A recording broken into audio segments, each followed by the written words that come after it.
And then, did we ever elect, I know Gabe was the chair, did we ever elect a vice chair or a secretary? I'm realizing I don't remember if that happened. We did not. Well, I think technically a voting member probably is supposed to be doing the Robert's Rules magic on this thing. I don't know if Carly, Lacey, and Brandon are the voting members here. So I don't know if someone wants to run that, and then I can do all the kind of meat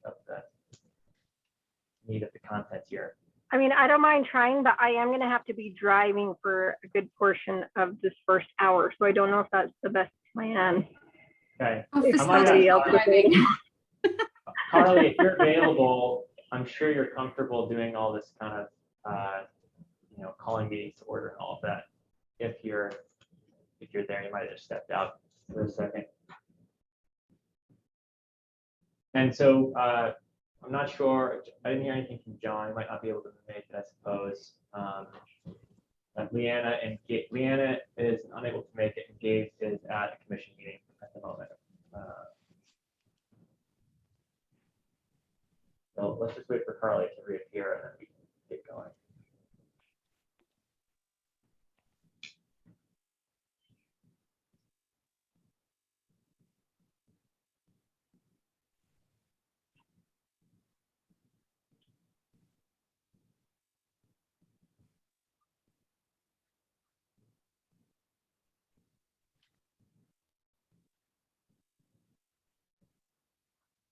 I don't know if it would help, like, I don't know what the rules are, if I can start and someone can finish, because we could at very least get to like the discussion part before I'm going to have to. Yeah. Should we do that?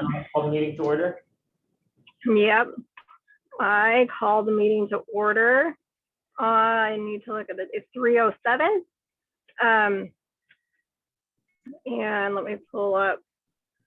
We've just got a welcome. We've got, sorry, I'm trying to pull it up on my phone. Okay, introductions. Let's see. So you introduced, one more time, will you introduce yourself? We have somebody here from the state and I didn't catch your name. Yeah, I'm Dana Shahara with the Governor's Office of Economic Opportunity. Awesome. Go Utah. Go Utah. Thank you for being here with us. Do we have any conflicts of interest disclosures for ex parte communication? And any citizens to be heard? I didn't see anyone else on here. And we don't have any presentations, right, August? Well, or do we? So that he doesn't have, so that Dane doesn't have to sit through our entire meeting. I'm going to put Dane during this presentation with any slot, if that's all right with everybody. Okay, maybe yeah.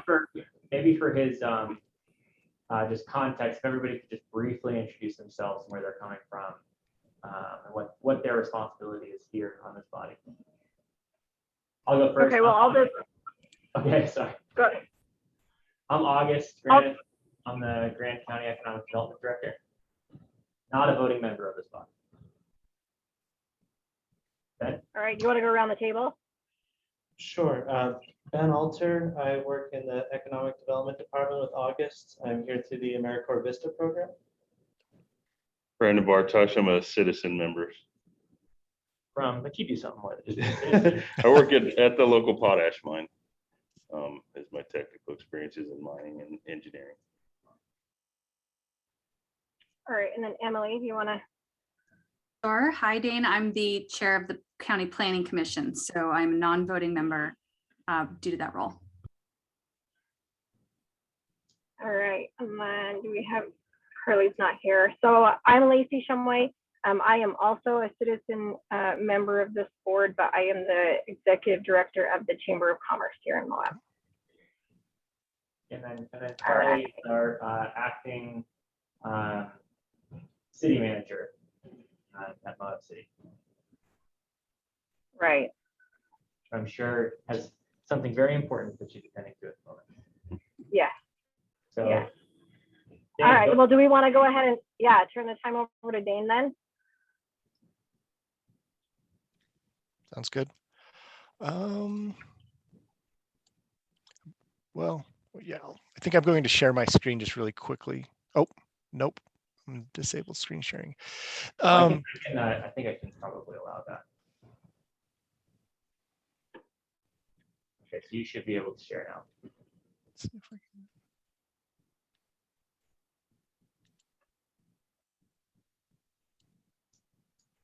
Did that pull up my Google Doc? Yep. Okay, is it large enough? Sometimes the view's too small. You might want to Command plus a couple times or zoom in. Yeah. There you go. Okay, so this program is really interesting because they really just wrote it into the appropriation. There wasn't a bill that mandated how the program would be administered. And so there are kind of two pathways to receive funds. And it starts right here with the rezone vacant land and undeveloped. And then part of that is also entering into a redevelopment agreement, and they call it a redevelopment application. But right here, this first part has and demonstrate the approval of a development application with the corresponding residential component, which is the exact same as the or. So after January 1, 2021, the Land Use Authority approves a redevelopment application that allows for the creation of new or additional housing units of at least 8 per acre. So really, if there's a land use agreement approved after January 1 of this year, the municipality would qualify.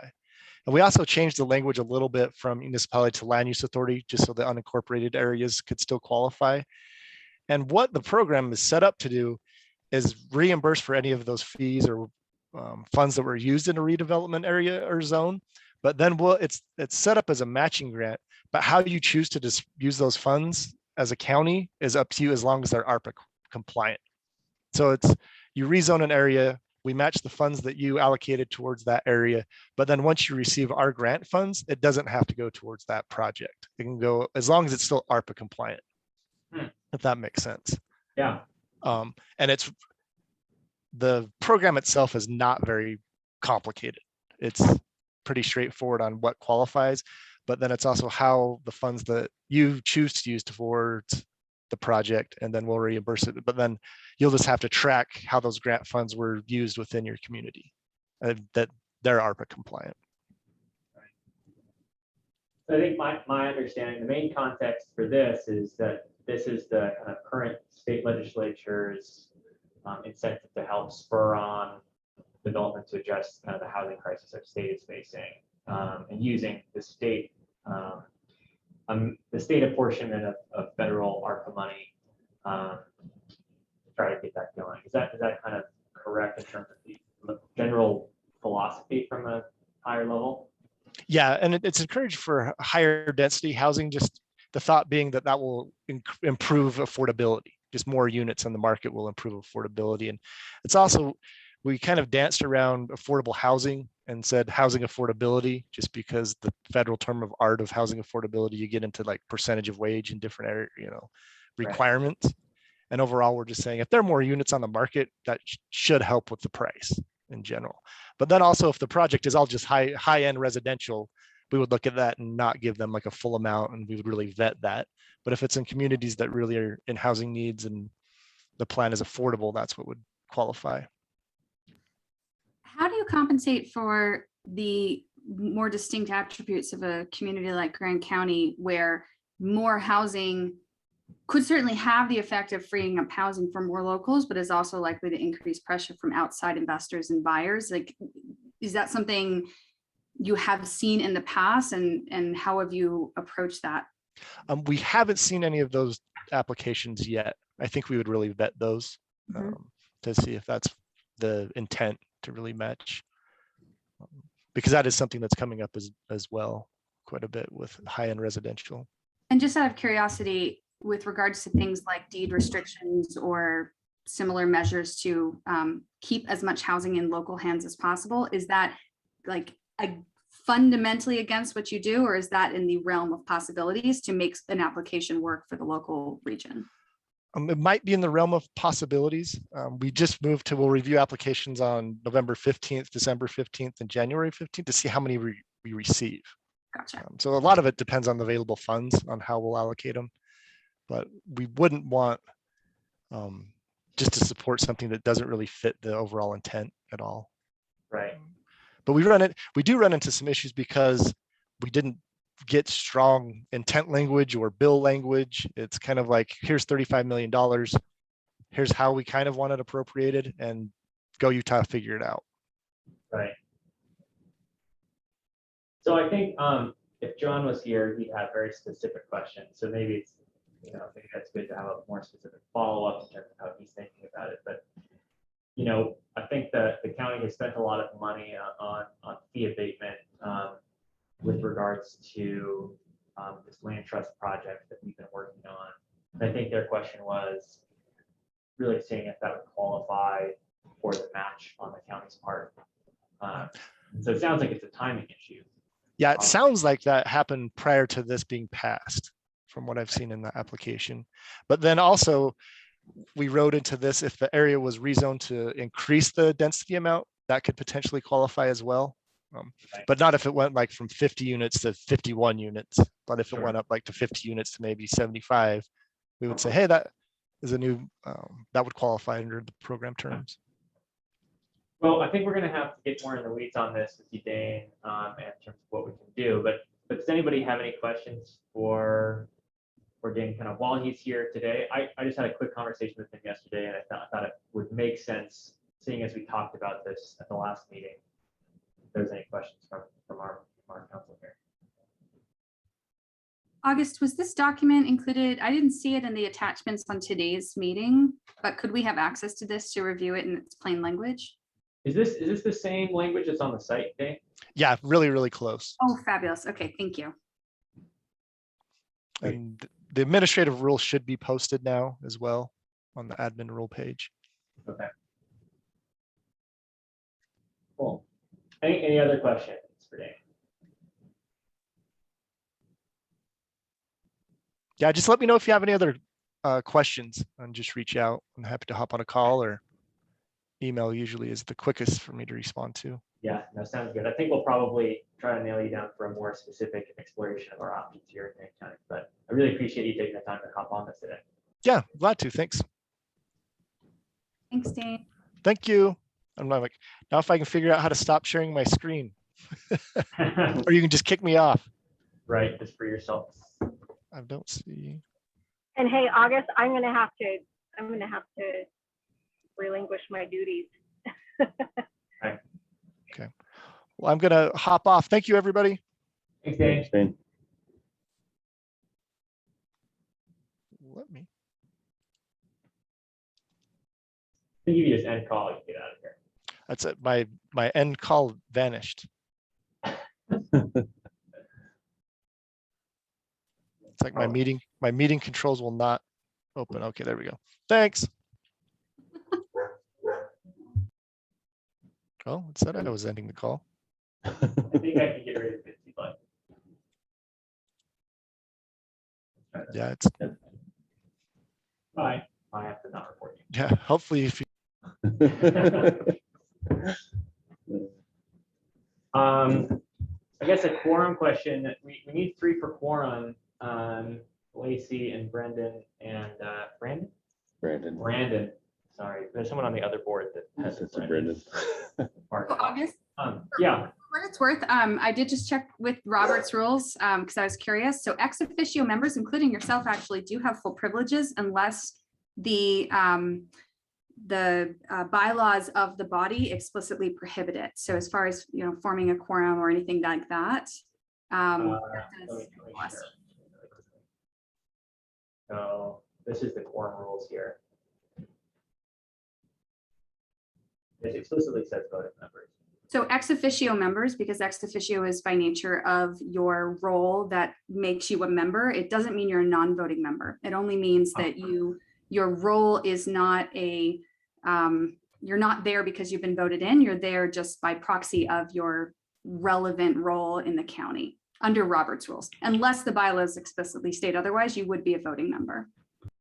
Okay, well, I'm not going to argue with that. And I guess if we get OPM, I think I'm fine for proceeding. I don't think we're going to be voting on anything today, really. So anyway, all that being said, in terms Is it okay if I just kind of run the meeting going forward then? Okay. So let's just go, next on the list here is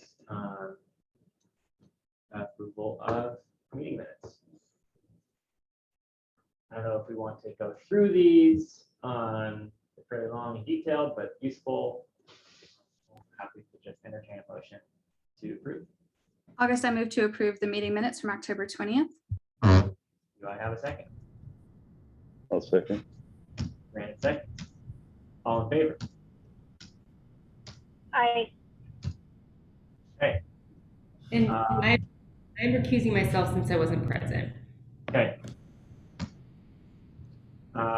Approved. So let's dive right on into the meat of this. And I just wanted to flag that I might have some guests coming in from the Economic Development Corporation of Utah. We have touring some sites after this meeting, and they said they'd be around, so I figured they could drop by, and this would be interesting for them. So if they show up, they'll be here, and I just put a bullet on here at the end for them to kind of speak briefly on kind of what they're all about if we're curious. But to dive into the meat of this,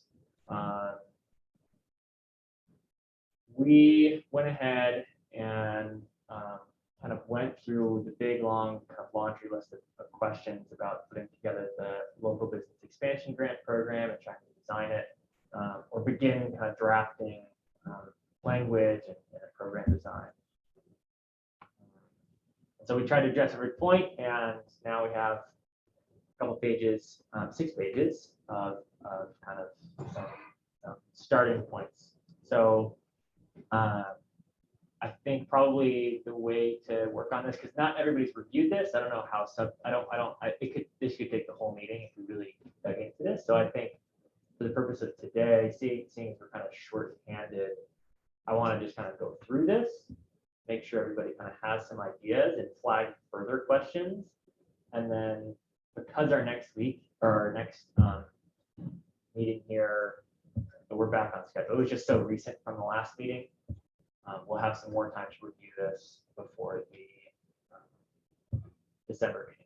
Does that feel appropriate for everybody? Okay. So starting with kind of the guiding language here, with Grand County's resolution number 3260, which created this group and approved the diversification strategic plan. Whereas economic diversity is an essential component for a healthy society and economy, and a diverse economy is more resilient against unexpected and uncontrollable market volatility. Whereas Grand County wishes to shorten the gap between wages and the cost of living by creating, attracting, and growing higher paying job opportunities for its residents. Then in the state TRT tax code, governing the use of TRT on diversification activities. An economic diversification activity means an economic development activity that is reasonably similar to, supplements, or expands any economic program as administered by the state or the governor's office of economic opportunity. I suppose means we could do a redevelopment matching grant or something like that. Yeah, but that's something. So I tried to kind of take from that and build out. One of the questions last time was like, really, what's the bet? What's the hypothesis? What's the goal? So tried to write this out. And granted, this is kind of a first pass, so this can all be changed. We'll start somewhere. So the goal is to shorten the gap between wages and the cost of living for local residents while addressing the need for an increasingly resilient and diverse economy that is relatively less reliant on transient guest visitation for local business revenues. Mechanism for stimulating this change will be the provision of capital to local businesses who are willing to provide higher wages to their employees and or create new jobs that pay better than the median wage or provide better benefits to their employees. The theory behind the mechanism is that by providing free capital, businesses will be able to invest in improvements that will boost productivity and thereby yield higher profits that they can bring back to their employees. August, can I ask a question, or would you rather leave questions to the end? What would be most I'm helpful? happy to have any questions at any time. So I was looking at the stipulations that you have proposed under the matrix for assessing these projects. One of the questions related to this was, are we hoping to understand if they are likely to fill these jobs or, well, fill the jobs alongside the increased wages with local labor? So for example, the stated goal under the original ordinance is to close the gap between wages and cost of living. But if this money goes to people who don't currently reside here, getting these higher wages, that really doesn't solve for the fundamental issue at hand. Do we need to be explicit about the intent, maybe not a requirement, but the intent to see at least 80% of these jobs and wages going to existing locals who have been here for at least a year? Or where do we want to draw that line if we do? Good point. Let me put this. I'm impressed you managed to have any time to review this. I posted this like 10 minutes before the meeting. That was not intentional.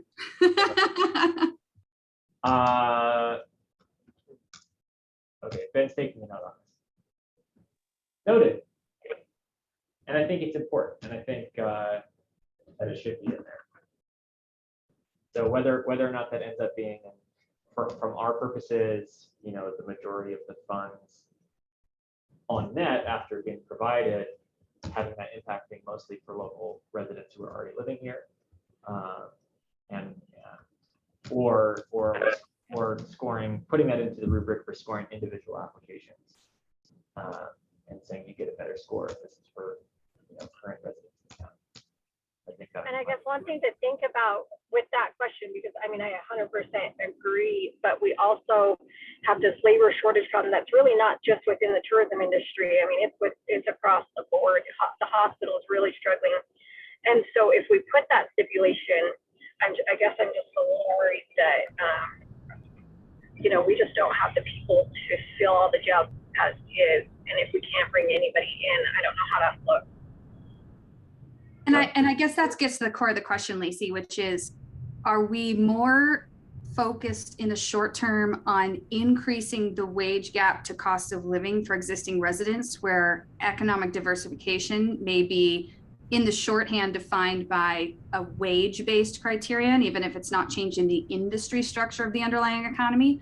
Or are we more interested in diversifying the industrial makeup of the county, where we may see an offset of labor and wage gains that don't necessarily correspond to the existing workforce? And I have an opinion on the matter, but I think we should probably, as a collective body, form a opinion on which of the two trade-offs strategically we are more likely to favor, because that is ultimately, I think, going to be critical to then assessing for this first round where we assign projects. Because on a personal note, I'd rather see wage gains to existing industries so long as they are serving the local economy and have the opportunity to grow and create sustained economic growth and diversification in the long run, over bringing in new industry opportunities that don't serve existing locals.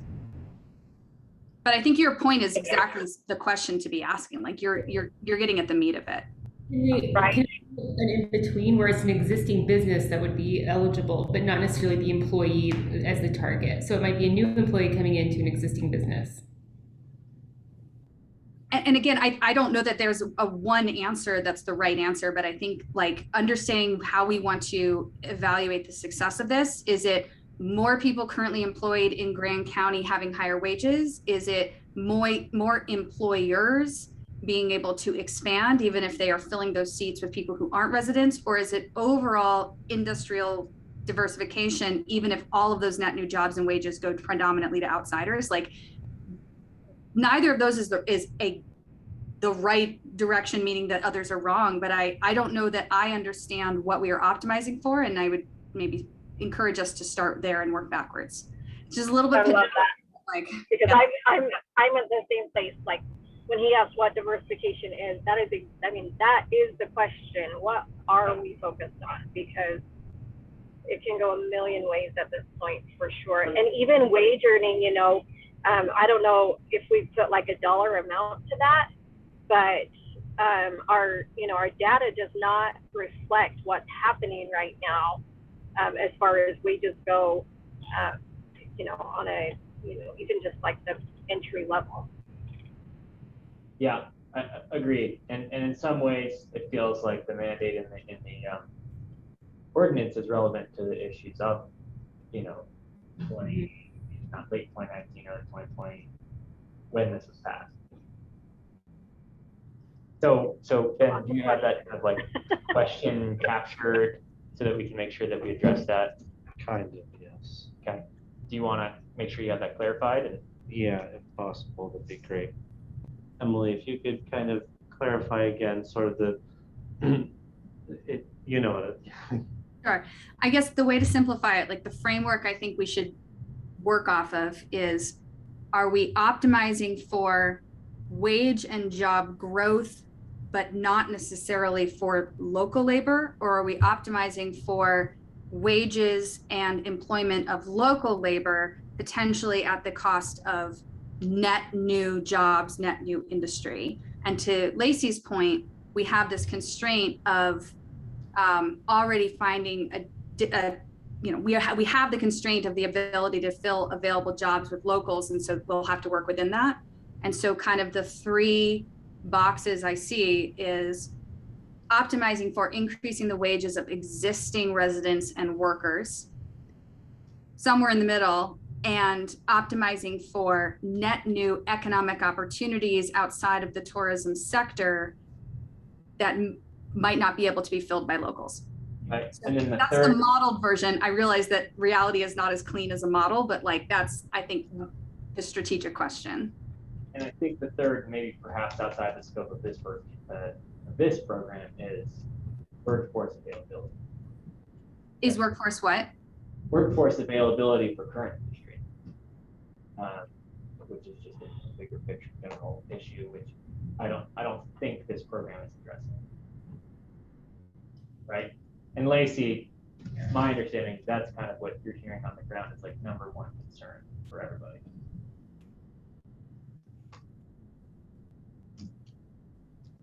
Lacey driving the car. I missed that. Well, I missed a little bit. Did you say the number one concern is, if you asked if it's workforce, yes. Yes, workforce availability. Across the board, 100%. And that's not what this program, that's really not what this program is designed to address, really. So, but I just wanted to flag that as that's what we're hearing. So I'm specifically looking at paragraph 2 in your document that addresses the underlying text of the ordinance, where reading this, splitting this up, but reading it to its text, increasing opportunities for residents to make higher wages to offset the cost of living, while also attracting and growing higher paying opportunities. Like, I see the focus on residents, and what I don't want to miss, I guess this is the underlying question. Given how the text is written, we have a mandate to increase wages for residents, which may mean that we don't optimize towards opportunities that help employers diversify if those jobs cannot be filled by residents, unless we have evidence that that will also increase the wages of locals in the short term. I realize the longer term arc is to do both, but I just want to make sure that we are intentional about picking a path, because that's going to then affect the criteria by which we assess the applications for this grant. Right. Yep. All right. Do we have that noted down now? How do you have that phrase, just so we have it going forward? Kind of right spot. Let's see. Are we optimizing for wage and job growth, but not for local labor, or are we optimizing for wages and local labor at the potential cost of net new jobs and new industry? Okay, I think that captures it. Thank you, Ben. I appreciate your patience. We're working at this piece by piece. Are we good to kind of keep going here? Did I read this yet? Yes. Well, one of the driving forces behind this program design is that it should yield a multiplier effect with a longer term effect that increases the impact of the government intervention when compared to direct cash payment to individuals, or else we just pay people money. Lastly, as the program is similar to state of Utah programs such as the Rural Economic Development Initiative, maybe I can't say that demonstrably, could. There's a potential argument there that it complies with the state code. kind of going into program design, wrestling with this idea of, if we're talking about industry diversification, at what point in the chain do we get explicit about that and define that?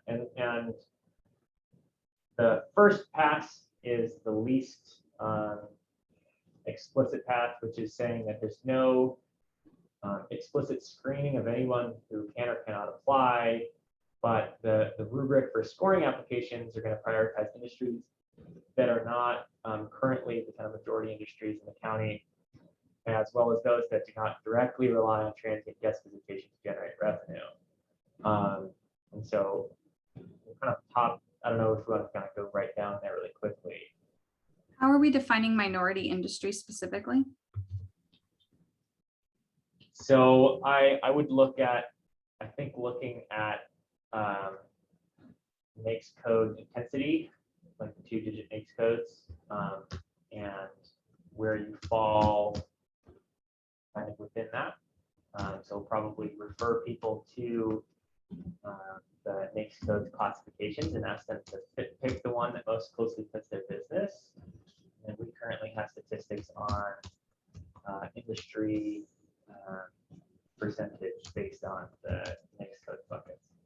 So is it percentage of employers relative to all employers? Is it percentage of employees, or is it? They have all of those. So I guess we'd have to pick if it's payroll percentage, if it's number of employees, if it's number of establishments. So that's a point of clarification.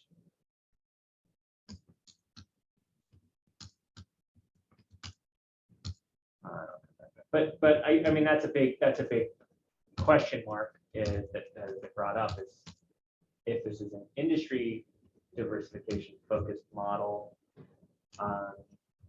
that makes it a subjective interpretation for the most part, in terms of when you're scoring applications, those that are, you know, everybody can apply, but those that are less linked to prevailing industries and less linked to changing guest visitation are going to score higher.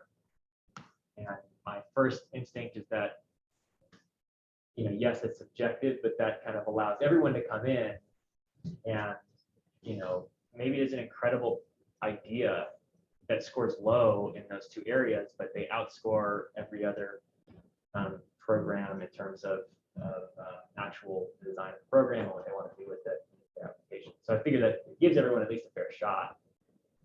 And then we're making it explicit in terms of what we're prioritizing. How do people feel about that general? I mean, I'm new to the whole, like, the grant design process, but how do people feel about that kind of thought process?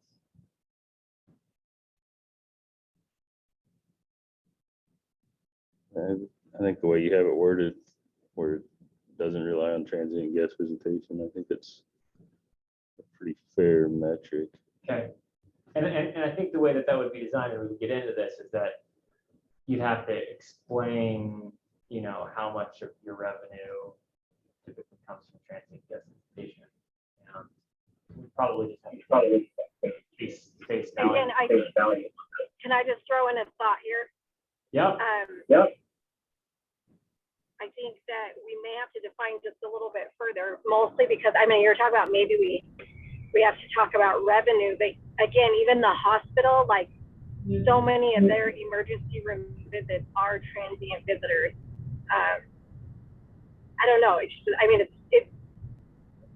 I knew it was going to be a challenge when we started this to really separate what is tourism and what isn't. But I know if we're not super careful about it, we're going to end up, I mean, it's just better to figure it out beforehand. Agreed. So I think the clarification, my argument, I guess, in terms of doing it this way, that the clarification comes on how we score it rather than putting a filter up front.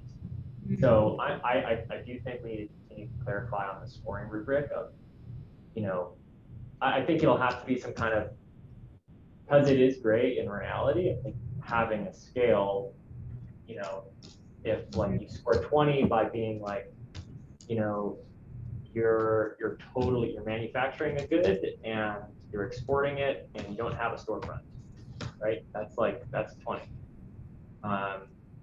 If you are you know, if you make something and rely, like, sometimes you get foot traffic in your doors, but you also do a lot of online sales, and also do a lot of craft fairs at different places, you know, you're going to score a little bit lower. But I think that we have to embrace that subjectivity and grayness and find a way to represent that in a somewhat quantitative way. But I think I don't see any way to do it without some level of subjective interpretation. But I think that, you know, if we get 20 applications relative to each other, I think we'll be able to score them, whoever we is. That's another question for the review panel is, but should be able to parse that out. Is that bad? Is that a bad assumption? I think you'll come back to, so let's use the hospital again. So if you say, you know, 50% of their revenue is from transient individuals. Right. But then on the individual job that's going to be at stake, they're going to score a 10 because that person has to be employed year round to accommodate those transients. Right. So they're going to accommodate and they're going to make a 7.5 out of 10. Where if you go to a hotel, it's going to be a 0 on the transient. On the employment seasonality, it's going to come down to a 5. You're going to get a 2.5. That's kind of what I'm figuring. I think you're going to balance that out pretty well. That's what I'm hoping, is that we're capturing these things we're trying to prioritize for, and then the numbers will come out as a relative representation of our priorities. I think you're right not to pre-screen. So I'm curious, when we do get down to the scoring rubric, to tease that out a little bit. I would say, you know, where we have more employees, we may be able to create price competition on wages, even if some of that may have to do with transient guest visitation. And again, that comes down to the underlying goals here in the short term. Yep. Okay, we'll get to that. Thank you. So I think there's a million points of clarification, but next is like thinking about timing. So is this a single time of the year program? Is this rolling? We figured, based on the prevailing busy season, is that giving people time to apply in that January, February period when things are not quite as busy, even if you're not in the tourism sector in general. And then again, kind of during the summer slump in July, when you're kind of planning to ramp up in the fall, that allows for some flexibility, as not every business is going to be ready to do a big investment or to do a big project at the same time every year. So as an idea of kind of doing it as this kind of like pre-spring window where it opens and say like mid-January and closes at the end of February, or mid-February or mid-March, and then another window that's kind of, you know, opens in, say, the end of June and closes in mid-August or something like that. So that's one idea. Any thoughts on kind of that specific timing element?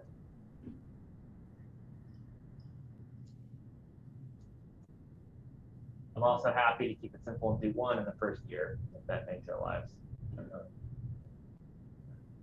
see if there's demand for something else. As they're competing for each other, I think you open that first window and see what the level of interest is, and yeah, you're gonna play from there. But you don't want to leave it rolling. Yeah, no, I don't think so. So I think the other thing to consider there that we talked about is reporting timelines. You know, if we're doing a reporting, you know, if it's like everything should probably be based on the receipt date of a check in terms of when you have to get a report back and all those kinds of things. So if you have multiple receipt dates, you're going to have multiple reporting deadlines that are overlapping at different times. So in terms of administration, that can be a pain. And then the other thing is, like, if we do multiple, how much money goes to what? Because it's an annual budget on our end. So I guess two other things. I'm just going to keep going through this and keep coming up with questions, and maybe that's probably the way to go. I'll just go through this and looking at your questions. We'll come back through with money to come after. So in terms of how much money do people get when? Thinking through timing is that a lot of the state programs do an upfront upon approval percentage, and then like a upon completion of a report get the rest. And so there's programs that are 50-50, 75-25. I would think in our situation where we're trying to get money into the hands of our local business owners as quickly as possible, but still want to encourage follow-up and completion of reporting, like a 90-10, would feel somewhat kind of more appropriate in our context. Like comment on that. If there's any thoughts at some point. The assumption that we're working with at this point is that we'll have about $500,000 for this program in terms of actual cash out the door. If it was split to 2 periods, with $250,000 for each period, one way to think about it would be that within that context, kind of having 2 tranches, a small project tranche and a big project tranche, and allocating $125,000 each, which would allow for 5 $25,000 projects and 2 $75,000 projects. Obviously, it could come out any number of ways within that, but I think delineating size so that if you have whatever the max number is, what people are going to apply for. So having a big bucket, a smaller bucket, I think is appropriate.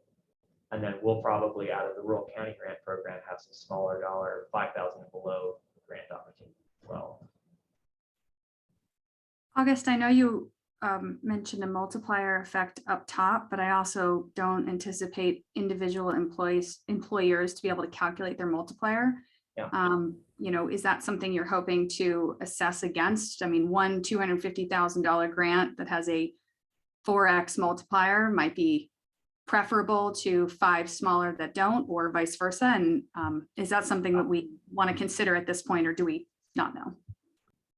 Well, we don't know, but the way I was trying to capture this in the reporting, which we'll pop down to, is basically having some way to quantify it. So if the 3 ways that if we're doing kind of the wage-oriented thing, where it's new job with X dollar wage, or a wage increase for X number of employees for X number of hours, or if it's an increase in benefit expenditure, those are all quantifiable numbers. And so if you do impact divided by grant amount, you at least have a rudimentary multiplier effect.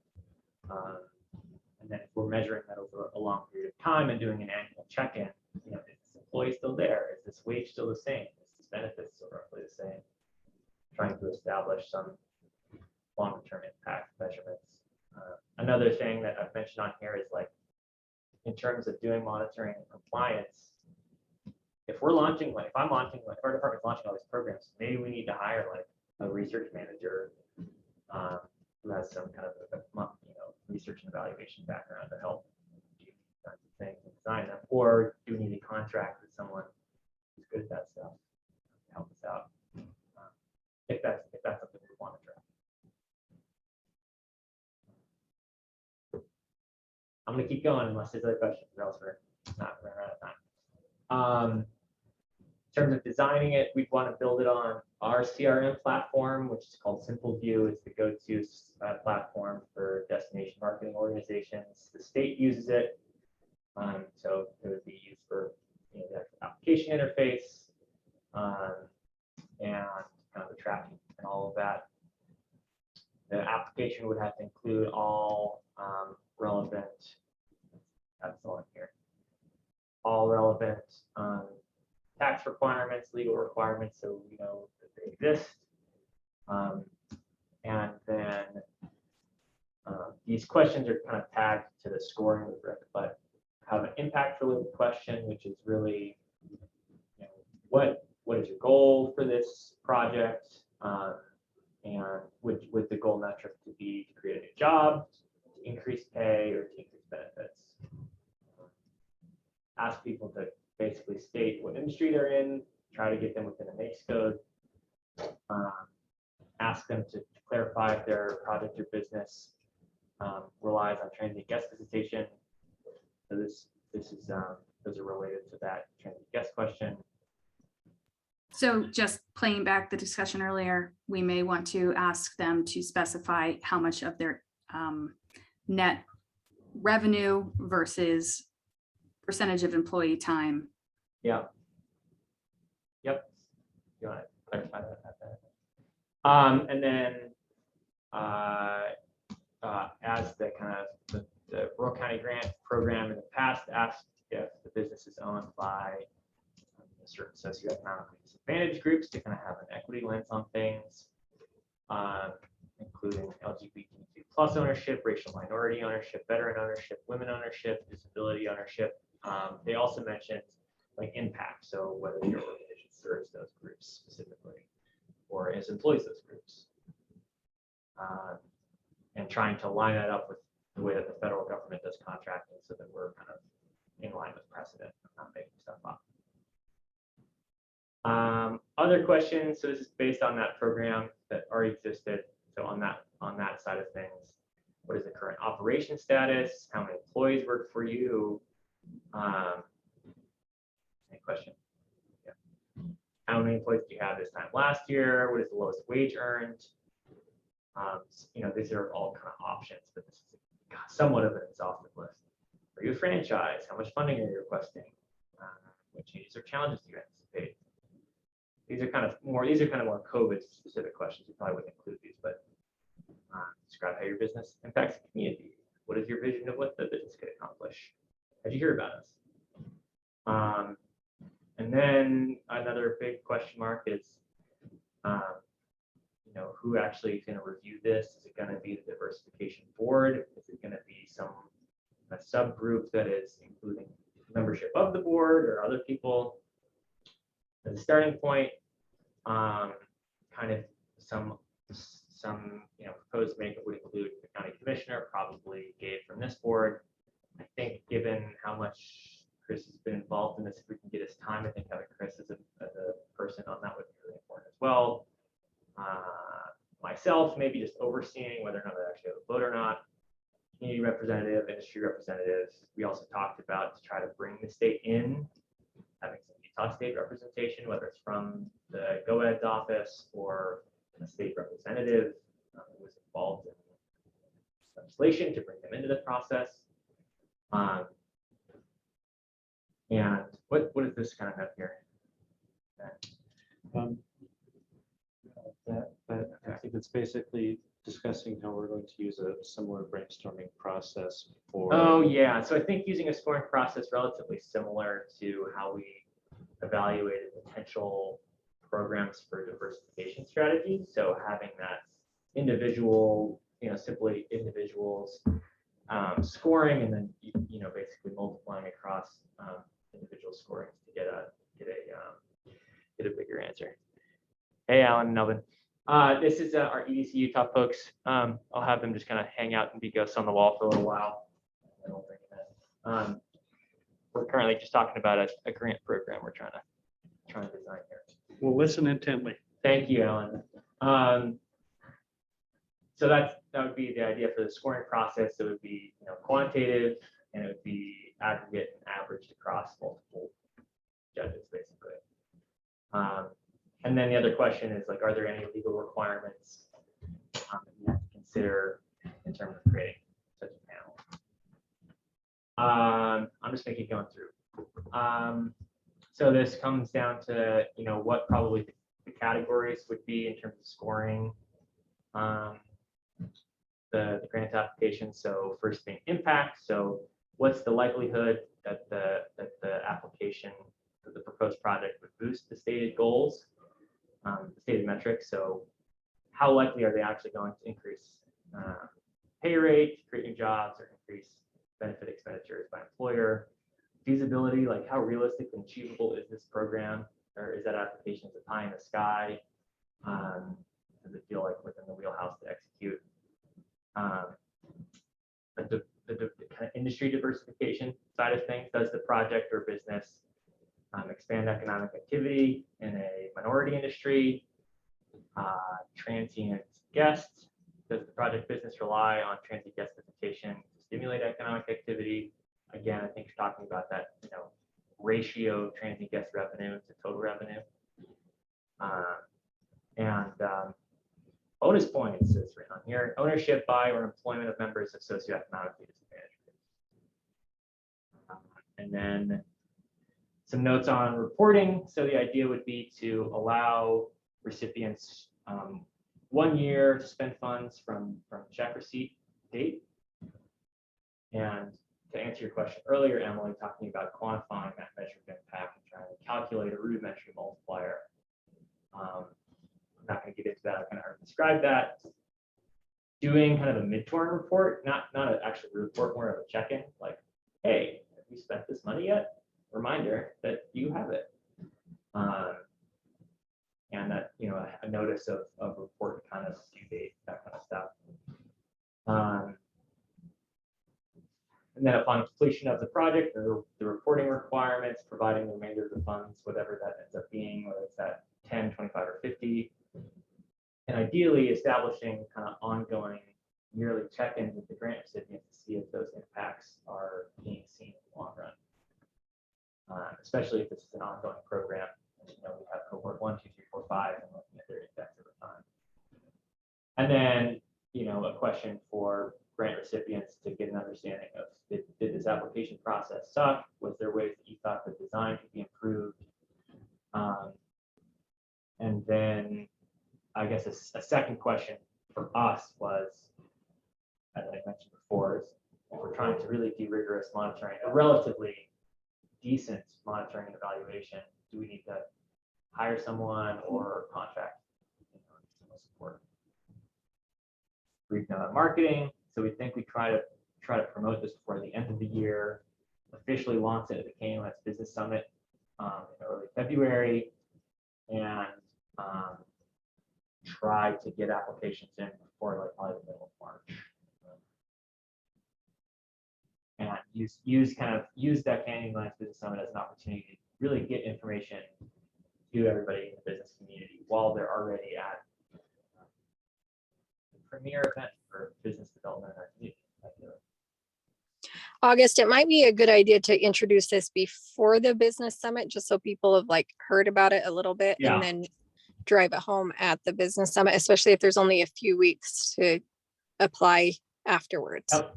So I think that's what we were thinking. Just this note, you know, begin noticing the grant before. So doing some media presence and probably showing up like chamber meetings and mentioning it, and Perfect. doing email and social media so that, oh, this is something I should, not, you know, also driving people to go to the KNUS Business Summit as well. Yeah. This is where you'll hear more about this and connect with all the other resources that we have across the state. And then, you know, obviously have all of this locked down and approved and budgeted, ideally at that point. That's unwritten in here. Mentioning ensuring equitability. So hopefully we do currently have a small business development center representative at Landing covering our area, but hopefully by then we will have hired someone in the Moab area that will be there to do technical assistance and help people apply if they are, you know, if they don't necessarily, if they need support, you know, and don't have the resources themselves.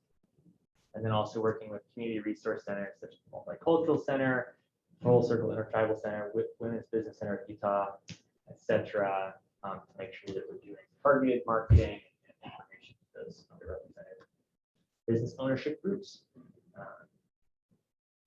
And then these are the answers. These are the questions we feel like we answered from the last time that we met. So I'm not really going to go over those because we covered them.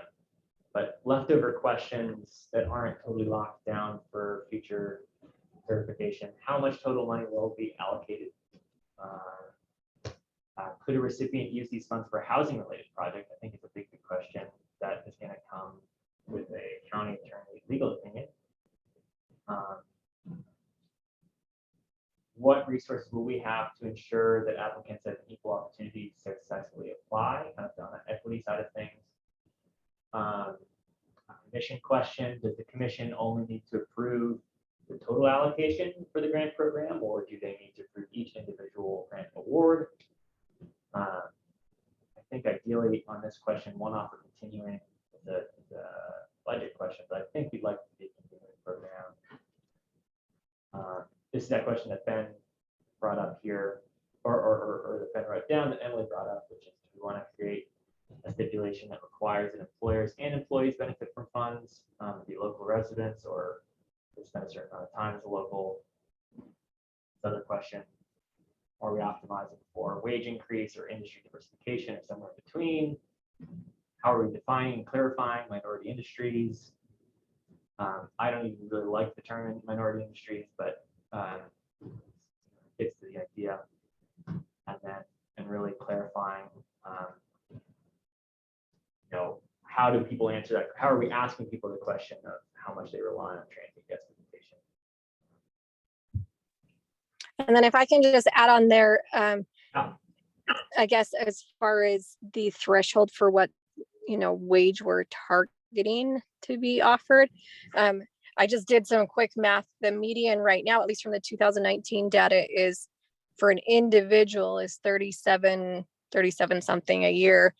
Right. 35. It's 35. But, just from what I'm hearing, and I don't have statistical information, but I would say 18 is a pretty good starting point for a lot of businesses right now. And Right. 18 full-time is actually 37. So already above the median. So there's just going to be something like we just need to work that out a little bit and really think about that. Right. And the other question too is that the way the READY program is designed is that it's 110% of average individual income. And so is 110% good enough? Do we want to do more than that? Right. So getting the baseline right and getting the proposed boosted level as well. That was a lot. And I want, I think by the next meeting for us to kind of all have reviewed this and verify some of these things. But is there anything else we want to add to this kind of questions to be resolved list?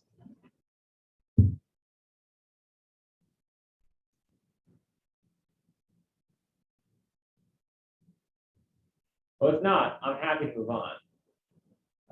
And then, we can keep working on this in the future. I think Emily dropped off to make a comment at the commission meeting here. Do you want to check the chat real quick? In case you could? I think. Oh, she did. Okay, she says, if an implied objective in the underlying ordinance is to decrease the wage relative to the cost of living, would employee housing / rental offsets be a reasonable use of this to apply for? For the specific creative uses we may be looking for / want to incentivize that we can include in marketing materials for employers who might think to use that falls outside this program. I think that speaks to the question, which is like really and how flexible are we with this dollars in terms of project scope? Can it be increasing housing availability, which would inevitably bring in more employees and higher wage employees? Can I just copy that in as a follow-up? Sure. I think that's the biggest use, the biggest need. It just matters if we can, if the attorney says that's legally admissible. Any other questions on this before we move on? Alan and Elvin, any fun thoughts on this? You throwing you deep in the water. Yeah, you are. You are. We're the deep end. I'm mostly jesting. I'm happy to kind of move on to the next thing here, unless there's any other thoughts. I think we could move on, but I do have just one quick question as far as the commission goes. I think the sooner we can answer that question, the better, because if it is that they have to approve every applicant, then my guess is they have some opinion about what should be in the stipulations as well. Yeah, that's a good point. Well, I mean, ideally we'd have Gabe here and get it blessed by Chris before we move forward, but I agree with you. I was mostly thinking of that from kind of like just a legal standpoint of what is possible versus what is desired. Right. I mean, I think hopefully that they would just trust this board to do that. But if they do want to say in all of it, then I want to make sure that we don't do a lot of work that isn't, on the same page. Yeah, I think we'd probably have to get the entire program design at least implicitly approved, because my instinct is that any disbursement of funds would require a grant agreement, which ultimately can only be signed by the commission chair and not by me or anybody on this board. So even if they're not overseeing necessarily the apportionment of funds at an individual level, they have to sign off on it. Right. So, but I'll make sure we get that question. Happy to move on. Cool. I just wanted to make a quick note on Cane Creek project that was in the news this week for non-diversification reasons. But I wanted to mention an update with regards to diversification in that one of the first projects they're thinking of putting out there is kind of a commercial element that would be focused on kind of a research and innovation center, kind of outdoor gear R&D, specifically like zero emission electric powered recreation. So they feel fairly confident that they have some businesses lined up that would sign on and, you know, sign a contract and get on that project. Hey, Lacey. I was just saying that wanted to provide an update from some of the things I'm hearing from the Cane Creek project outside of evicting people. Specifically with regards to their kind of plans for a commercial kind of like research and design hub, and that they're fairly confident that they can get people to sign on to, and by people I mean businesses, to kind of cite a zero emission electric recreation technology kind of research and design center with a handful of anchor businesses. So nothing's final. I don't even know names, but that's kind of where they're thinking for the first pass in terms of the commercial elements of that project. And we've been, anyway, just wanted to mention that because I think it's directly relevant to what we're talking about. I don't know if anybody has any thoughts. I feel like we could talk about that for a very long time. So I'm just curious if there's any thoughts specifically on that or anything that they want to ask the developers or anything like that. Might be cool to have them come and present. Yeah, I agree. I think they're at this, just because of the coverage, they're wary of being in a public meeting at the moment. Right. But Is Sheik still involved in that? Did you? I have no idea. Oh, no. If she's involved. Okay. Nope. I've just been speaking with a lot of developers. Okay. So anyway, I don't want to dwell on that. I just wanted to mention that. We had Dane here to talk about the redevelopment matching grant. I don't think we need to talk about that much more. So I'm happy to move on and have our EDC Utah folks give us just a brief introduction of themselves and kind of what they do, unless there's anything that I guess, Carly, you're the only one online right now, or Brandon or Lacey wants to talk about on the redevelopment matching grant or Cane Creek project. No. I have anything to. Okay. Let's say no. Alan, you want to kind of just Sure. Let me talk about jump in. EDC? Fun to join you. Alan Rindlisbacher, Elvon Farrell. Elvon, get over here in the chair so Over you're on, here, yep. so you're on camera so that Carly can see you. Hi.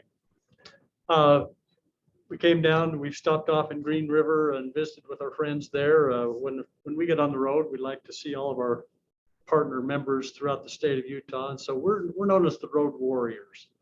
From Tremont on the north to, I guess, Kane on the south, or I guess whoever wants to fight that battle. That's pretty far. Maybe Kanab's down there, but I guess we could push all the way to Monticello as well and keep driving down the highway. Long story short, EDC Utah has been around since 1987 as a private nonprofit group. We really serve as a partner with the Governor's Office of Economic Opportunity in partnership with the other organizations, everything from the Inland Port Authority to the World Trade Center to create, if it's the title of your meeting, of economic diversity, whatever we can do to help support our communities. Cameron Deal, who's the president CEO of the Utah League of Cities and Towns, he uses a concept that about one size does not fit all. I can't remember what his One size misfits all. one size misfits. Thank you, August. One size misfits all. I've been struggling with that all afternoon. One size misfits all. Every city, every county, every community is different.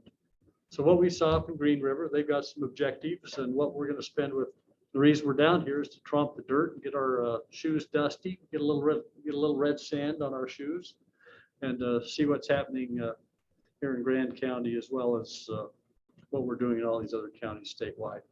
Elvon and I run the community strategy program, and responsible for this program called Development Ready Communities. By the way, Grand County is already certified.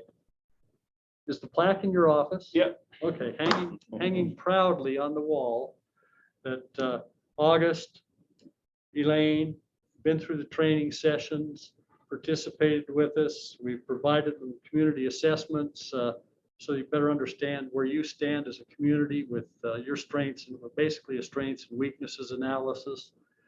Elvon prepares those. Elvon also works on working the profiles, the community profiles, so that we give you some basic marketing materials that you can work with.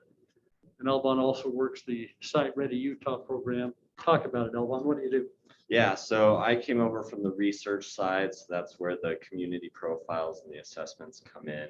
And just to add, I think our main goal is really to connect the communities better to our business development team, make sure the business development team understands your strengths, what you're doing in your own community, as they're talking to site selectors and companies, that they know what your goals and objectives are. The Site Ready Utah program is our mega sites and our certified sites program that was created by the state. We saw a lot of companies that were making decisions to expand to areas, and they were really large projects, large capital investment, and Utah wasn't getting considered for those expansions. And so we did some benchmarking. We found out it was because they were looking for large pieces of land that had the due diligence work done.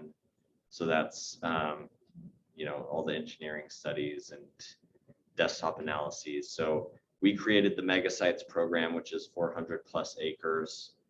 And we have our stage 1 and our stage 2, where we go through, work with our engineering partners to get those studies done, so we're able to answer the questions, minimize risk for companies, and make these pieces of land more valuable and attractive to companies. 400 plus acres does not work for every community, and honestly, it's a smaller portion of the projects that we get. We usually get smaller than that, but we are still seeing a lot, especially since COVID, and industrial projects are picking up that are 50 plus acres. So we expanded the program to include certified sites, which are 50 to 400 acres. And so we work with engineers to get those answers that site selectors and companies are going to want. And that's funded through the state, working to get those studies. And so I manage that program, and again, we just want that to be another tool in your toolbox as you're considering, hey, there's this piece of land, perhaps we want to have development go there, and this is what we're looking for. Again, it's all according to what your goals and objectives are for your community, and hopefully it's another funding mechanism if you want to. Elvon tied the concept back. I use the word alignment. We are aligners of resources, and tying back to our business development team, we often, as often as we can, we try to get out to communities and see what they offer. Sometimes we have to be the reconnaissance team to bring it back. But I think as you talk about diversity, August, what are some of those communities that fit? Now, obviously, let's be serious. Are we going to really expect to see a Ford Motor Company electric battery manufacturing operation in Moab? Probably not. Let's, Does Moab even want that is another question. correct, good point. But But what is that smaller operation? What is something that you're looking at as part of your diversification that should work? Right. Because we roll into town, there's lots of trucks that roll through, that pound your main street, that are going from here to there. They pull off of 70 and roll down to get to that other southwestern part of the country using your main street. What is there that would work, that manufacture in some aligned industry somewhere, somehow, we could possibly fit, and would be a good location for them, a good win for them, good win for you. It would help diversify things. We just need to keep talking and understand what you want and need and are looking for, and then we can put our business development team on the hunt to see if we could find some of those pushing your way. Right. We've used Grand County, August, you know this. We've used some of your RFI responses as a showcase, as you and Elaine have responded in the past to some of those RFIs that have come our way of a great smaller distant community that's responded very well, using your material as examples to how others can follow you. And you've done very well, and let's just keep working, and obviously that's why we're here today. Get out, Can I chime in with a see, question on that? get a better feel for what's happening. Yeah, go for it, Emily. Hey, sorry, I had to pop out for the county commission meeting and I just popped in back. I'd love to press on that a little bit and understand how the state balances local opportunities and local amenities or things we could use to our advantage, such as existing freight traffic against larger development opportunities like extending rail and other infrastructure down to help us connect to the broader economy of the state. I know about 8 years ago, we had a couple small manufacturers who left the area because the cost to get things to market was just so high. And I think we've seen that change just because of the nature of our local economy, but it's still something that I'm very skeptical about when it comes to expansion. And I'm just wondering if the state considers that, what does that look like as far as our ability to lean into state infrastructure and state collaboration compared to like just mining for local opportunities like domestic freight? Right. I guess the answer, Emily, is all of the above. We just have to keep talking. I sat in a 2-hour session with the governor yesterday, and a lot of the state department heads, and of course, we all understand that he's the central rural Utah governor, and he's pushing to really create equity among rural and urban, even starting to take away and proposing taking away some of those incentives that have been offered to the companies along the Wasatch Front. That why should we incent any companies up there anymore anyway, anyhow? Now, that's a little bit bold of a statement, but ultimately then how do we increase the incentive opportunities for companies that would want to come to rural Utah? But it has to be a right fit. Been about this business long enough that all the time when I was full-time on the business development side many years ago, we never told the company once where they were going to locate. You showed them options, you showed them advantages of local communities, and they always made the decision. So what is it that drives that, Emily? There's 101 factors, but I think if we have a better understanding and we're communicating with you and your team in August, that we know what you're after, what might work, and as we look at those advantages that we put together, that Elbon's put together in the community assessments, we know where your strengths are. Let's build to your strengths and see what might be out there, what companies could fit in that mix. Right. So, and as you talked about rail or transportation, I don't know if you've been talking to Jack Hedge with the Utah Inland Port Authority, but he's also looking to create benefit to rural Utah in the satellite systems, not hub and spoke model necessarily, but satellite to the inland port. And I don't know if that fits within Grant County, but I think there's lots of opportunities that are coming around to try to create that equality and realize that there's a lot of opportunities off the Wasatch Front. Emily, was that a good enough bureaucratic answer? No, it was a great answer. And I apologize that I left and I'm kind of swooping in with the questions.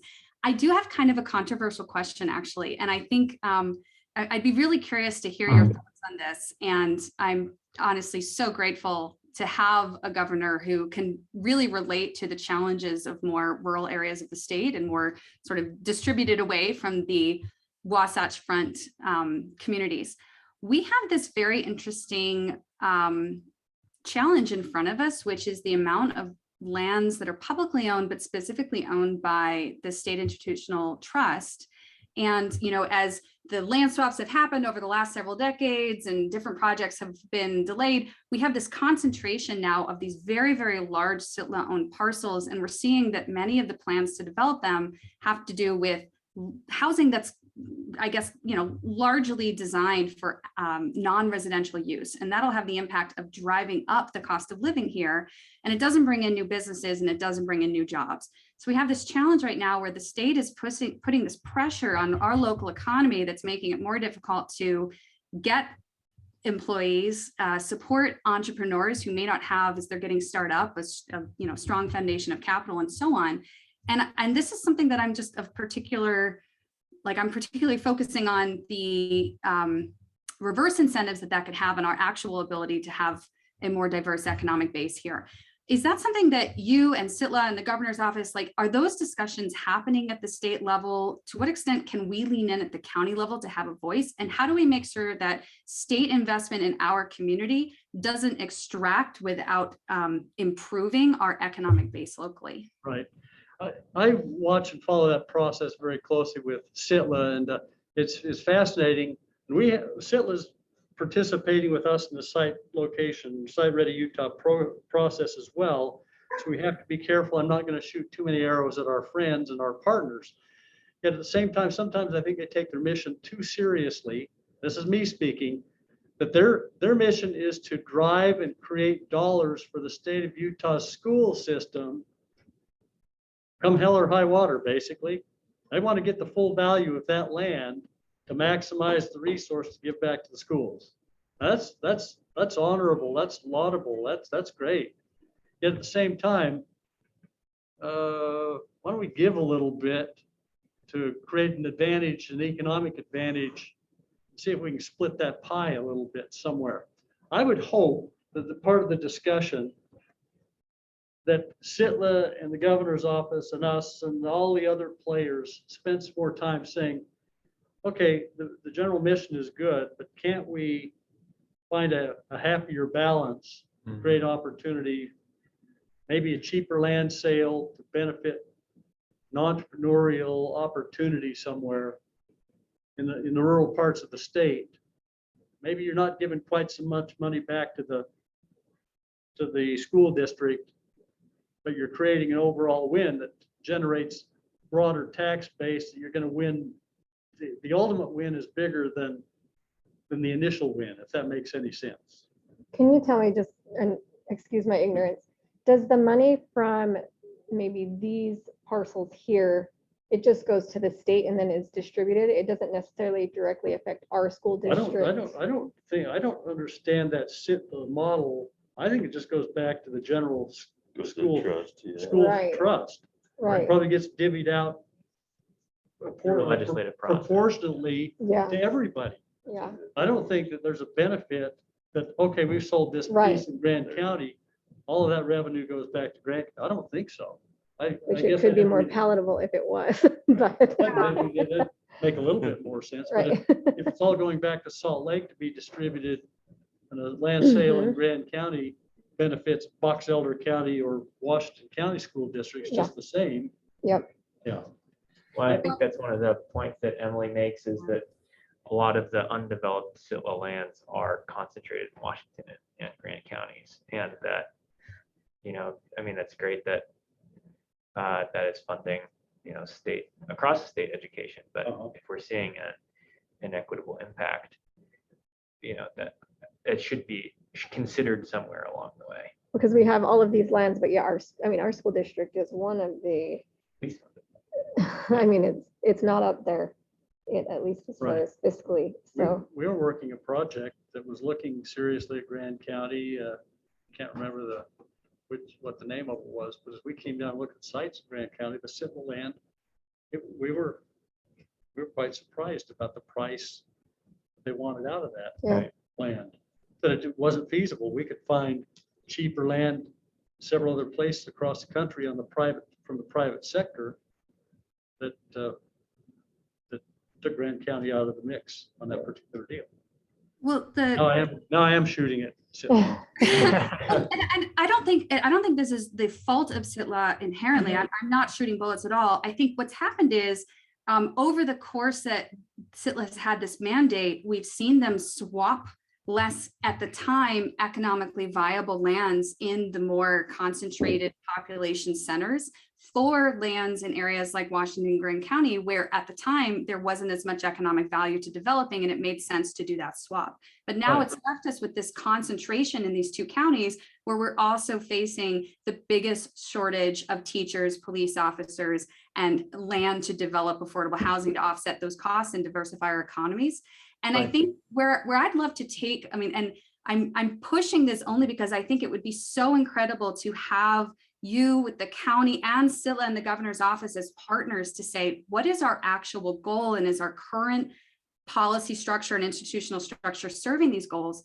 If our goal is to improve our schools, every time we develop 300 houses in Grand County or Washington County, we're making it more difficult to find and hire teachers and police officers and librarians in those communities. And it's just completely undercutting our ability to diversify. And it's really a leaky bucket. There's no sun about to pop over the hills without some pretty significant institutional adjustment. And I just think that I'd love for that conversation to continue. I'd love for that conversation to reach the governor's office from the perspective of economic diversity and resilience in these communities, because I actually think they could be an incredible partner given the amount of land that they have, but we need to make sure that our incentives serve our communities and not just the population centers. And that's, I guess, to the extent it's controversial, where I'm pushing a little bit, but I appreciate your response. I think it was very Emily, thoughtful. absolutely case in point. And that was the question I asked some time ago. We were talking about affordable housing. And I said, if SITLA has all this land, why can't they donate? I was broad enough to say, donate that land for the development of affordable housing to take care of our school teachers. And that was my exact point. If this is funding to help build schools, let's take care of and donate some of that land to build affordable housing for the teachers that teach in those schools. Right. And the answer was, oh no, we don't do that way. We sell that land at the most profitable dollar so that we could put that into the school trust land, the school trust, to build our schools. Well, okay, you build the schools, but you ain't got no teachers to teach in them. Right. Sorry. No, I think you're on the money. I guess my question is, and we could probably talk about SITLA all day, but in terms of actual change, my understanding is that the mandate is pretty deeply embedded into the state code, maybe even in the state constitution. There's a federal component. Yeah. So, but like in terms of what action would need to be taken to modify that, would that have to be governor putting pressure on the legislature to amend the actual mission of SITLA? Does it have to go at that high level? I think it would. Yeah. I think it would. But I think that's where we're having these open discussions and dialogue. Okay, the easiest answer for me is to send a note to Ben Hart at the Governor's Office of Economic Development tonight. Say, hey, Ben, we had this conversation in Grand County.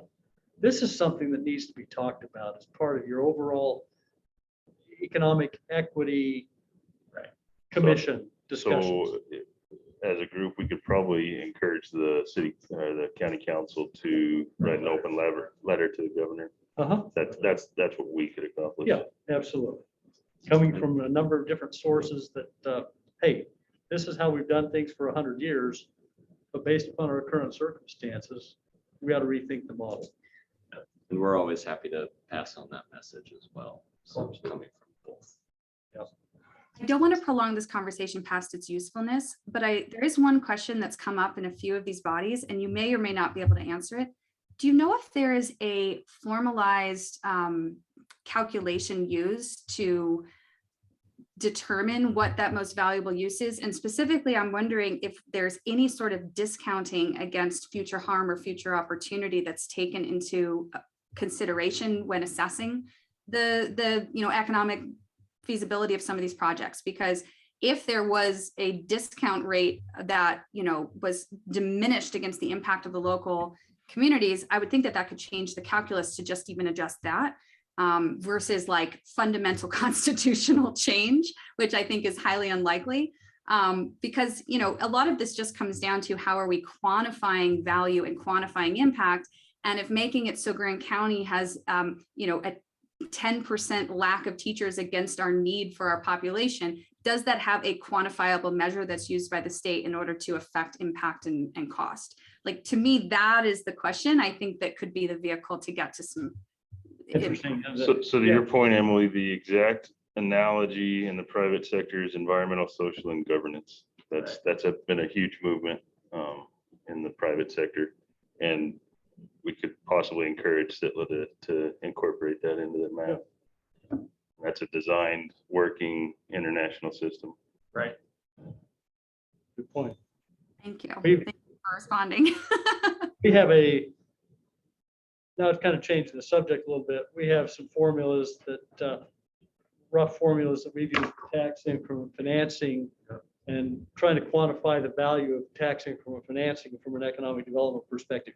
You could build a similar type of a model, putting some percentages to value to those types of things to say if we did this or this way, discounted here or added here, you could come up with, I think, not an emotional case, but a quantifiable case to say, here would be the benefit. Community's return. So Here's the when we talk to the commission, we could encourage them to include that in their language, like an ESG calculation for CITLA revenue. Yeah. Great idea.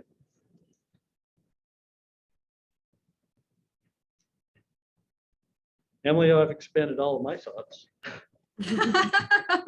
This is the swoop in. I stole the momentum of the conversation. That's okay. We've been talking about CITLA since this body got formed, so Yeah, it comes up there every week. Okay. it's good to have a state. I mean, you're not technically with the state. No, we are not. We are a private nonprofit organization. Which perhaps allows you to speak for your thing. If you or Ryan starts. Yeah, That's true. I can speak freely and get fired, or I can. Of course, I'm since retired, and this is my retirement job. So, Yeah. No, but I do think the benefit Elon is needs to that keep his job. I do think the benefit is that we do get to work closely with the governor's office, even though we're not, right, part of the state. We also do work with CITLA many times. And I was just up at Area Development Conference with Elise Erler from CITLA. So I think it's good to have this understanding so we can bring this up in conversation. I'm curious, last thing on this, is there any internal conversation, obviously maybe not within the legislature, but within the people who actually work for CITLA, like recognizing this is like a concern that's coming up, or maybe something that's on their radar, or is it very much just focused on the development and building, getting a high yield out of the land? All my conversations have been pretty much holding the line that this is what we do and this is how we do it. That's whatever. Right. Okay. I think that it's simmering. I think it's been simmering long enough. I think maybe it's coming to a boil. Right. I mean, certainly it's been boiling here, boiling over here for like 20 years. So, anything else while we have these folks here, bringing kind of like state side of things? And well, basically for context, after this meeting, we're going to go drive around some of the commercial sites that are currently available for sale and kind of demonstrate the context of that the sites that are available are very small, very expensive, and typically much less than 50 acres. Can I pop an idea into the table that doesn't have a solution ascribed to it? So I work in technology. I've worked for some Salt Lake based companies. I'm actually a co-founder of a company based up in Bountiful right now. And one of the things that's been on my mind in the decade I've lived here is there's so many people from the Wasatch Front that work in technology or related companies and they visit here, they enjoy our amenities, they enjoy our communities, but they don't invest here. And, I realize I am sort of the black sheep being a remote worker here in Greene County, not creating jobs here in Greene County at the moment myself. But there is this thought I have about is there an opportunity to take the incredible power, the entrepreneurial power, the sort of future thinking on the Wasatch Front with Silicon Slopes and invest in Grand County through satellite offices, training swaps and opportunities to incentivize development and investment in rural communities as a way to expose more, high school through workforce age residents to those more higher paying new economy jobs, and sharing the amenities of our amazing places, stirring public investment, and then also, hopefully creating local jobs, even if they're more service oriented to start to those jobs right now that I know are struggling to hire employees on the Wasatch Front just because there's such high demand.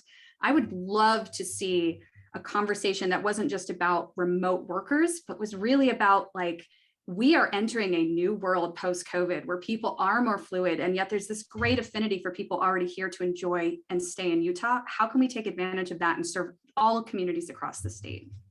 Emily, for the last 2 years, I've been involved with an initiative with Department of Workforce Services, the Salt Lake Chamber, us, and also the Utah State University Rural Online Initiative program to continue this remote worker initiative.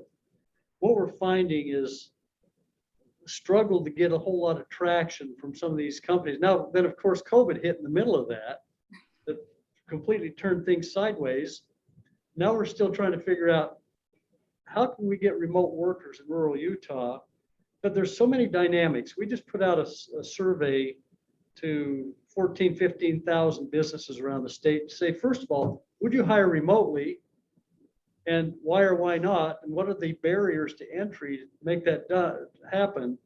We got about 700 responses, and we're just trying to get that to Friday is the deadline for the survey. We're going to close it out and then start to analyze the data. The challenge that we face are multi-pronged from my perspective.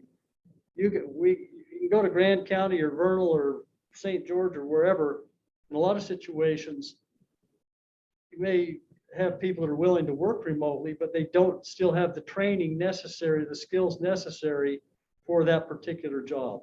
It's my friends at Fidelity Investments who have said, Alan, we'd love to hire more remotely in rural Utah, but Securities and Exchange Commission rules require that their employees at Fidelity Investments in Salt Lake live within 60 miles of the office so that they can go in for training or to be sized up, or I don't know, whatever. So there's some of those issues.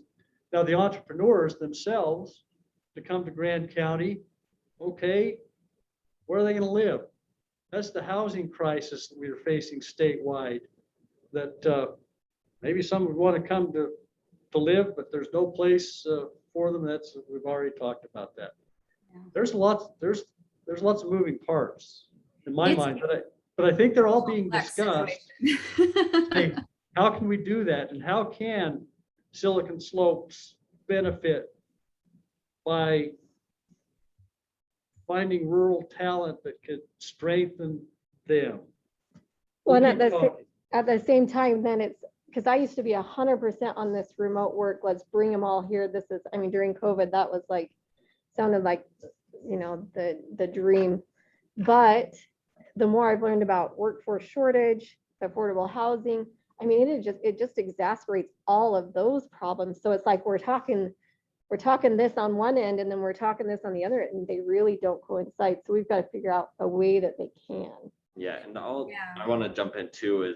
I was on the research side just a few months ago and transitioned to community strategy, and I know there were conversations about connecting industries on the Wasatch Front to industries in rural Utah, class 3 and above, etc. And so we pulled lists, business lists based on industry.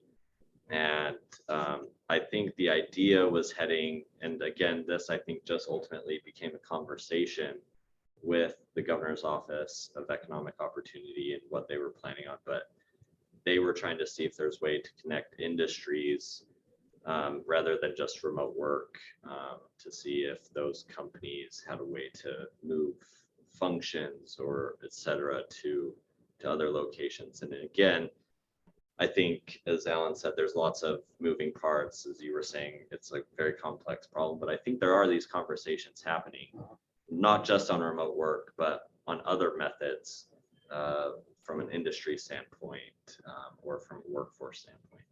Lacey, I'll add one more to it, that we have a manufacturer in Price who's complaining that one of his key employees has been poached for a six-figure income to work remotely. He's an engineer. He can work remotely for a New York company. Right. But he's lost his Price-based employee to a New York company that's hired him remotely for a six-figure income. Yep. I say, you can't speak out of both sides of your mouth. Yep. We want to hire remotely, but we also recognize that people from across the country can poach. Mhm. Right. It's not even the Wasatch Front. It's beyond that. It's San Yeah. Francisco, Nationwide. and the capital. right. Yeah. I know of at least 3 homes that were sold last year of, doctors, lawyers, whoever, that they work in New York and they just 3 days there, 10 days here, whatever it is, but they aren't. And again, that adds. And they then paid a to lot the- of money for those and that- houses. And that adds to the housing affordability, availability problem, because a New York lawyer or doctor, now this is just that high level anecdotal nonsense, they can come here and jack up that price and pay cash for the house, which then contributes to the overall cost of housing that makes it unaffordable for so many. So you Supply- all are singing my song. And like I said, I realize I'm sort of the black sheep coming in here being a remote employee myself. But I would say, I think there's a misconception around what types of jobs can be remote and will be remote in the new economy post-COVID. And there's been this focused on very high skilled jobs, namely engineering, and to a lesser extent, sort of product and design is driving this remote work conversation. And Lacey, to your point, like I know the NAR initiative out of the University of Utah has proven exactly that Zoom towns are actually like the antithesis of what we're trying to talk about as far as diversity. But when I look at the skill set of people here in Grand County, we have incredibly service-minded, entrepreneurial, empathetic people who already work with the local economy. And I realize this then adds another layer of complexity as far as our ability to fill local jobs for local entrepreneurs. But there is an opportunity in my mind to upskill and even just make aware local employees in these rural areas about customer success jobs, support jobs, sales jobs, and so on, which are in very high demand at these new economy companies. And like I said, it's a question without an answer. And in fact, every answer leads to more questions. But my biggest fear, and we're already seeing this happen, is because Grand County, Washington County, these state places in Utah and elsewhere in the country that aren't within that 60-minute drive of downtown Salt Lake miss out on the opportunity to be involved, to be able to make money, to be able to gain from this new economy. And we have a brain drain of people who graduate from Grand County High School. They leave, they go to San Francisco, they go to New York and Denver and Salt Lake, because that's where those higher paying jobs are. And I guess all I'm coming down to is I would love for the conversation for what this truly global workforce is going to look like, to include these softer service sector jobs that are still in many cases high 5 to 6-figure income jobs at companies that are expanding and need it, and try and expose more people here. And my point was, is there an opportunity, coming back to maybe that SITLA conversation, for investment, public investment in satellite offices and training and in ways to not bring more of those remote workers here as full-time residents, but to work with those those companies to say, hey, you're having a hard time being able to find employees. If you had the ability to offer a 3-month hiatus for employees to come and work out of Washington County in exchange for hiring at least 5 remote workers, like, is there a trade? Purely hypothetical, very fuzzy numbers right now, but is there something that we could latch onto to kind of bring the conversation forward? So anyway. And Emily, when do we get to the point where your points are all great? When do we get to the point where some of those people are the brain drain that we've lost out of our communities will create this equitable economy and a communicative economy so that they can come back to work? It reminds me of the high-tech worker, the international vice president of one of our high-tech companies on the Wasatch Front, who's from Kanab. He's moved back to Kanab, taken his family back to enjoy the idyllic lifestyle that he enjoyed growing up. He's gone back and he's maintaining his high-end, high-tech job, but taking his family back to Kanab to work and to live.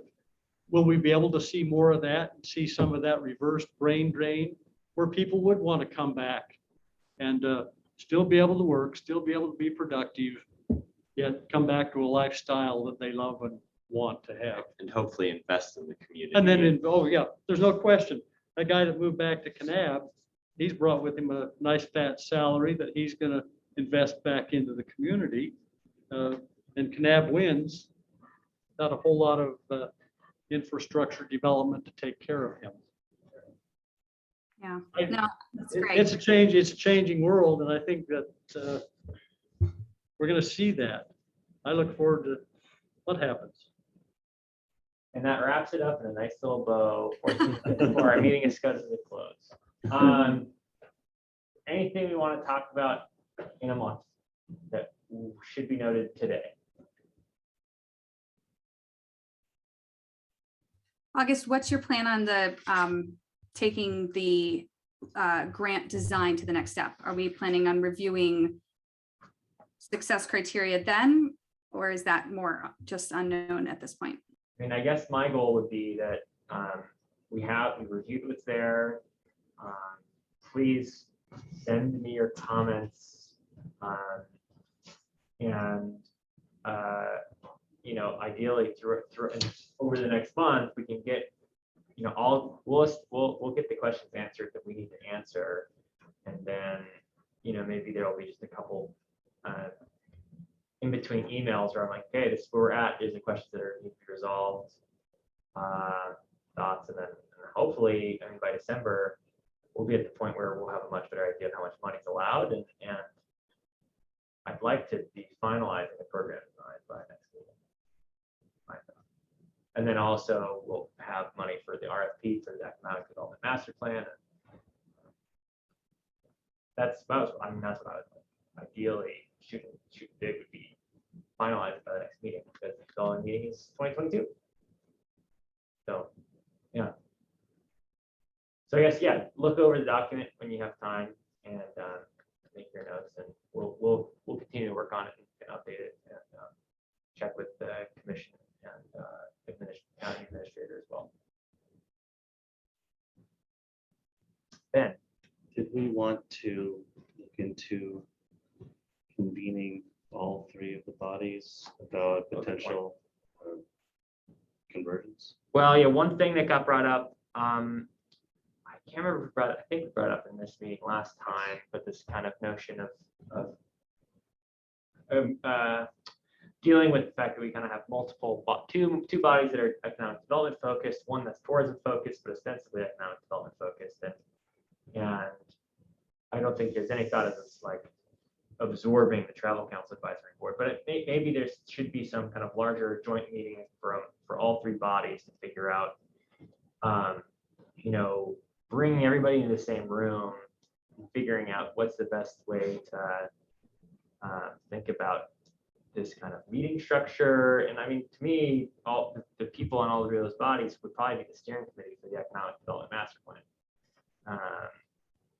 without thinking too hard.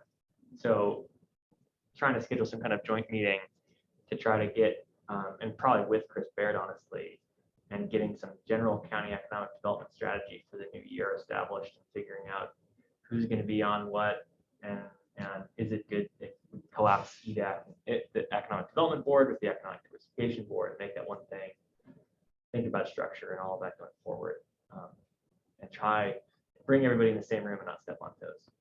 So I don't know if that's an impossible task, but was thinking about that as something that might be a good idea. Thoughts? Lacey, I know think it sounds good. Yeah, we don't, It would have to go through the council, though, right, obviously, so for us, it would kind of be, do we recommend to the council that happen? Or do we? Well, any changes would have to go to the commission. Mhm. Not just a general meeting, but to combine the efforts. Yeah, I think we could probably just call it a meeting for any one of the three bodies and everybody else would be guests technically in terms of like the actual legal gathering process. But yeah, and any like reconstitution fire commission. Right. Is that true with the Economic Development Board as well? Is that a commission? I don't know. All three boards have been, these are all official They're all community county boards. right. There's ordinances that have been passed Right. to constitute them. You go through the same kind of membership processes and applications and all of that. Yeah. They're all kind of legal in the eyes of the county law. I think they're all the same class of organization. Right. Does that answer your question? Yeah.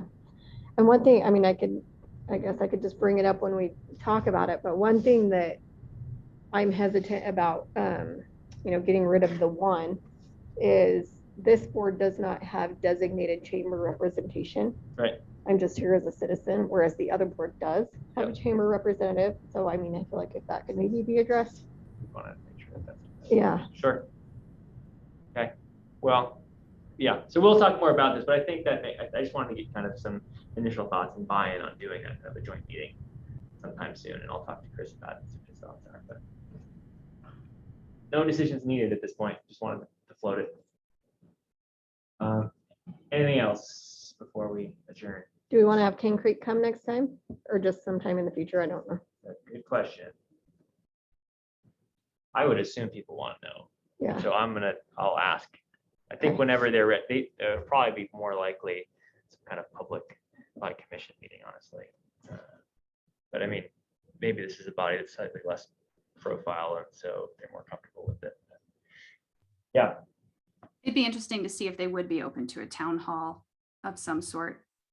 I think they would. I think that can, to have a conversation about kind of where they're at, what they want to do, because they genuinely do want to be engaged. I think, I think they're concerned of kind of a public clamor type situation.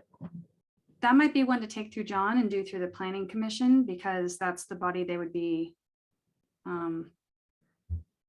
Well, no, that's, yeah, well, anyway, you could talk to John about it, but that's another possibility.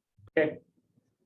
Yeah, I know the reason they were trying to kind of basically get a temperature check from just the county folks with regards to, okay, we're doing this business attraction basically for you, for our site. Is this what you want? And we weren't able to have that conversation because they wanted it to be a public conversation, and the developers at this point were a little uncomfortable with that, just as an opportunity for everything to be on the record and having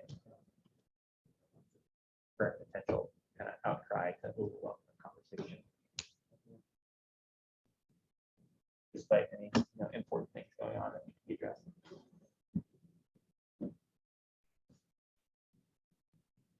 Well, I'd entertain a move to adjourn the meeting. I don't even know if I have to do that, but Move that we adjourn the meeting. Agreed. yeah. Great. Okay, thanks so much, everybody. Our regularly scheduled meeting is next month. Now. Thank you both. Good talk for now.